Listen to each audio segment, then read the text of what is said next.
Hey guys, it's Christina of CraftyPaws.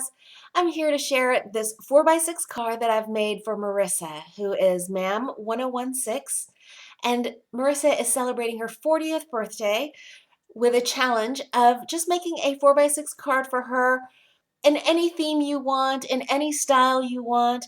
And all she asks is that you include a story about a happy birthday memory that you have on the back of the card in 40 words or less. So I'm going to keep that part private, but I wanted to share with you guys how I created this card.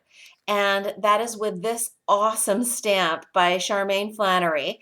It's called Defiance. And I thought that was actually perfect, not only because it's the 1st of October today, but also because I think you have to be defiant and really strong when you are battling something as serious as cancer, which is what Marissa is dealing with right now. So I wanted to show her some support, and I wanted to share with you guys how, with really intricate stamps like this, I really like using Tim Holtz Distress markers as watercolors.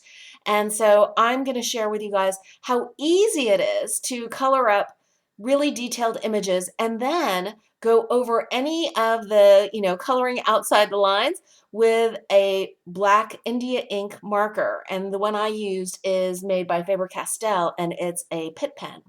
So I hope you enjoy this process video. Thanks for watching. So I started with 140-pound Strathmore watercolor paper, and I'm using VersaFine ink, which is a waterproof ink, which is very important when you're using watercoloring.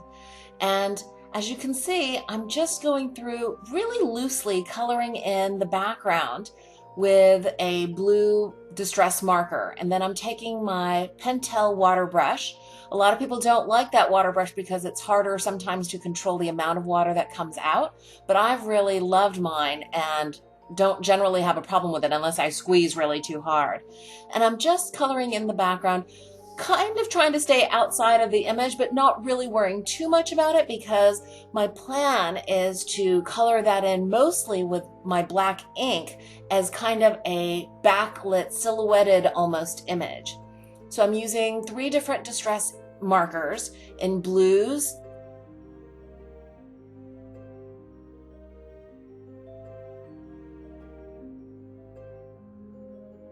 and I'm just going back and forth, kind of trying to give an old warbly stained glass look. And I'm also extending that kind of glassy area all the way to the edge of the clock face. And what I'm trying to go for is that stained glass look that is backlit. So as if the clock has actual lighting inside. And so I'm going around the Roman numeral numbers all around the clock with the sapphire, chip sapphire, and I think maybe with peacock feathers. All the exact colors that I use are actually, they're listed in the blog post that I've linked to below.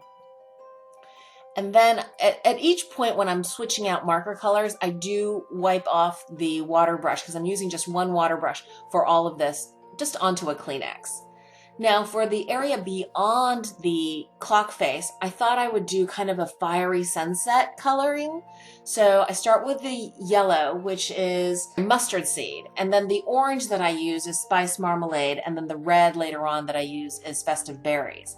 And I'm just dabbing off excess water with that same tissue, but I'm going from yellow to orange to red because I kind of wanted that rich, fiery, autumnal sunset look all around the background. And I thought that would go nicely with this kind of Halloween theme. And I'm just trying to make sure that I'm covering up all the white of the watercolor paper, but I'm not worried about the actual, marker strokes because all of that is going to be blended out with my water brush. And I'm just making sure that each time I go from yellow to orange to red, and you'll see that again a little bit clearer in the last section, that I clean off that water brush. See, so you go yellow, orange, red, clean it off. Yellow, orange, red, clean it off. That way I'm not dulling out the color going back into the yellow with any red on my water brush.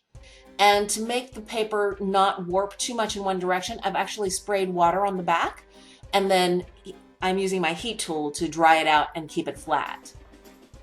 Now for the witch's face, I took a cue from The Wizard of Oz and the Wicked Witch of the West, or from Wicked, Elphaba, and so I wanted to color her face in green with a little bit of a blue undertone. Then for the flying monkey and the broom that they're both sitting on, I used some brown colors of distress markers. And I will say, to get the right depth and shadowing, I had to wait for different layers to dry so I could build up the color. The other tip that I have for you is to use the fine tip side of the marker when you want little details like the fur or the feathers and the wings of the monkey and the shadows on this broom. So you see me putting in kind of a darker color and more fine detail. So I apologize that a lot of the coloring of the rest of this image was not captured on video, but I did capture the rest of this, which is filling in the really detailed swirls and twirls on this witch's costume. And what's fabulous about using this kind of silhouetted look with India ink over top of watercoloring is that first, once India ink sets, it's totally dry, and second, all those areas where the watercoloring bled over or got out of the lines where you wanted it to remain inside an image, you can fix all of that with this marker. How fabulous is that? So I colored in most of the image, leaving white outlines where I thought it would look backlit from the light emanating from the clock face. And then the majority of the dress and the hat and her hair and whatnot, other than those highlights, I colored it all in with the black ink.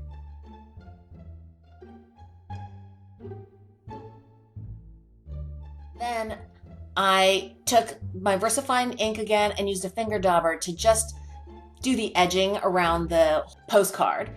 And then lastly, you see the image there. It looks like kind of cracking. The face card on the stamp actually has a really thicker, richer look, but the stamp itself comes out kind of with a thin, crackling look.